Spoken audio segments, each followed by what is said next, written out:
तो hey guys, कैसे हो? मैं स्टार्ट करने जा रहा हूँ इंग्लिश। इंग्लिश में टेंस ऐसे पढ़ाऊंगा कि तुम्हें इंग्लिश बोलनी ही आ जाएगी, लिखनी नहीं। लेकिन स्टार्ट हमें बेसिक से करना होगा, तो बिल्कुल बेसिक से स्टार्ट करते हैं, इज एम आर से।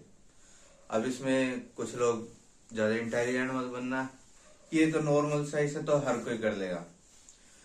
तो पेशेंस रखना, जिसे आता है और जिसे नहीं आता वो सीख लेना, ठीक है।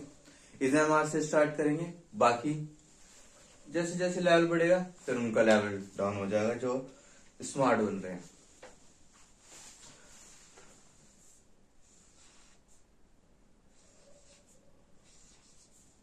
Use of is M are.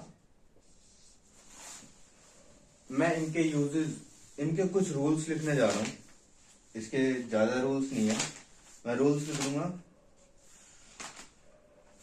वो रूल्स को अच्छे से याद कर लेना, 4-5 बार, बार बार याद कर लेना। मैं फिर सेंटेंसेस लिखूंगा, उनको फिर तुम सॉल्व कर लेना। धीरे धीरे ऐसे हम लेवल अप करते जाएंगे और तुम्हारी इंग्लिश इंप्रूव होती जाएगी।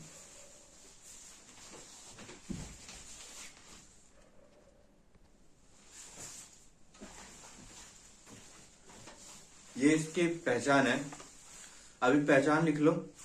रूल मैं तुम्हें इसके आगे बताऊंगा। ये सिर्फ अभी पहचान मतलब डेफिनेशन।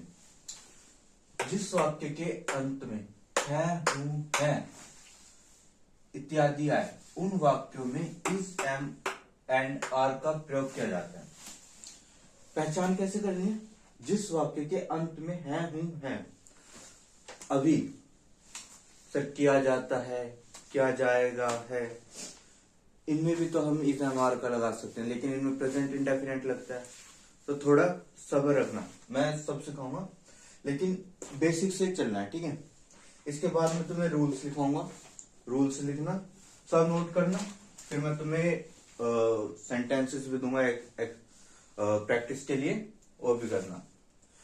मैं कहता हूँ ग्रामर में मिस्टेक ही नहीं कर पाओगे लाइफ में कभी, ऐसी ग्रामर पढ़ाऊंगा। तो ये नोट कर लो, मैं इसको मिटा के फिर इसके रूल्स लिखता हूं।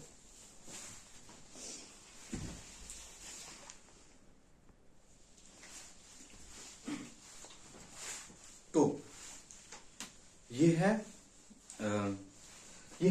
इज एम आर के रूल्स। पहले क्या बताई थी? डेफिनेशन, पहचान। अब है इसके रूल्स। रूल नंबर ये अभी लेवल 1 है, ठीक है। तो जिसको लग रहा है ना वो इजी है, तो रुक जाओ अभी कुछ टाइम के लिए। जैसे जैसे लेवल बढ़ेगा वैसे वैसे पता चलेगा। रूल नंबर 1 क्या कहता है? ध्यान से पढ़ लो, ये वाली लाइन, ये वाली पूरी ग्रामर इसी पे टिके, ठीक है। पता नहीं चलता कौन सा सिंगुलर कौन सा। ही, सी, इट तथा सिंगुलर सब्जेक्ट।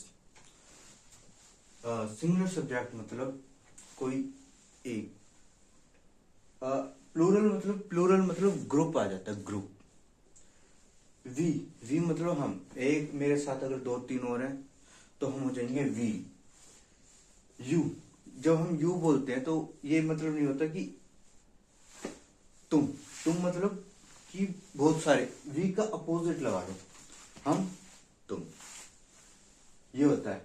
और इसकी जैसे तुम, यू का मतलब होता है तुम में मतलब ग्रुप आ जाता है।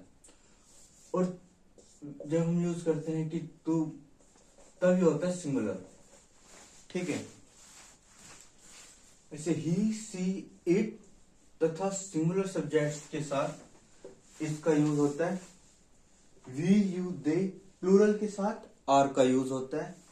और ये तो सबको पता है कि आई के साथ एम का यूज होता है। अब बात आती है नेगेटिव सेंटेंसेस की, कि नोट कहां लगाया जाता है। बच्चे कंफ्यूज हो जाते हैं कि इज एम आर को पहले लगा दे, नोट को बाद में लगा दे, सब्जेक्ट कहां पर आएगा, कैसे आएगा। ध्यान से देखना, नेगेटिव सेंटेंसेस में इज, एम अथवा आर के बाद नोट लगाया जाता है, बस इतनी है डेफिनेशन।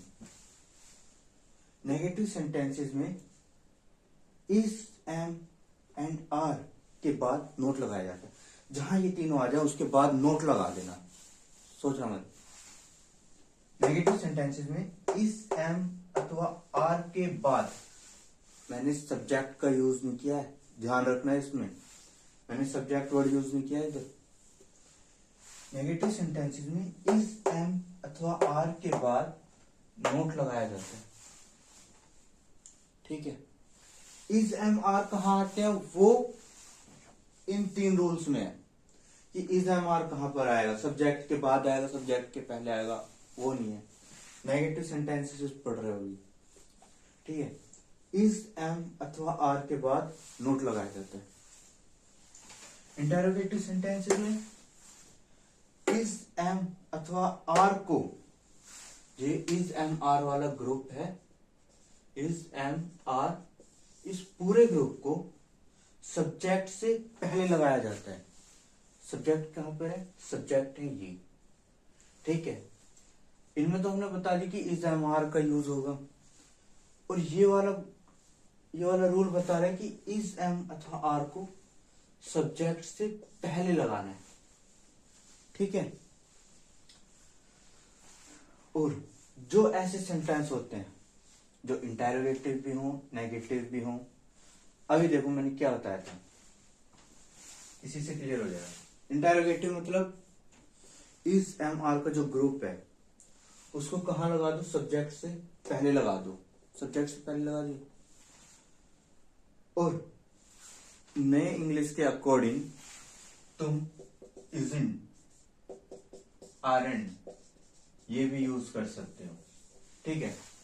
लेकिन ओल्ड इंग्लिश के अकॉर्डिंग क्या होता है, इज, एम, आर को सब्जेक्ट से पहले लगाया जाता है और नोट को सब्जेक्ट के बाद लगाया जाता है, इसलिए ये रूल चलता है। लेकिन एक बार मेरे स्कूल में पूछा गया था और मैंने इसके अकॉर्डिंग आंसर कर दिया था और मैं गलत हो गया था पूरे स्कूल में, तो इसीलिए मेरे को ये आज तक याद है मॉडर्न इंग्लिश के अकॉर्डिंग। तो जो ग्रुप है इंटेरोगेटिव के अकॉर्डिंग वो सब्जेक्ट से पहले, और जो नोट है वो सब्जेक्ट के बाद आ जाएगा। तो ये 6 रूल्स हैं इसके, अभी लेवल 1 है।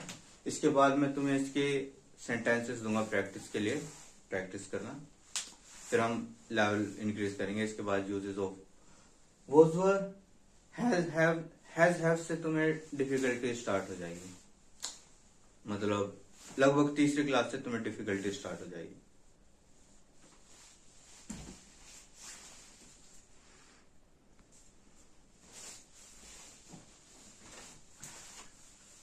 तुम्हें स्क्रीन पे अभी क्वेश्चंस दिखाई देंगे, लगभग 50 होंगे। ये सभी हिंदी में होंगे। कैसे लिखना है मैं तुम्हें एक एग्जांपल देता हूँ। लेट्स सपोज अपनी कॉपी बनाना, उसके अंदर जैसे पहला सेंटेंस होगा, मैं भूखा हूं, ठीक है। ये पूरा सेंटेंस हिंदी में लिखना है। उसके बाद यहाँ पे इसका ट्रांसलेशन करनी है, ट्रांसलेशन, फिर तुम्हारा दूसरा सेंटेंस, ठीक है। पहले तुम करो, इसके नेक्स्ट वीडियो में मैं इसके इन सभी के आंसर्स बताऊंगा, मैच कर देना, सच में मैच कर लेना, क्योंकि मुझे पता गलती हो सकती है, ठीक है। तो अभी सारे क्वेश्चन दिखाई देंगे, तो मिलते हैं नेक्स्ट वीडियो में जहां पे मैं तुम्हें आंसर बता रहा हूँ। बाय।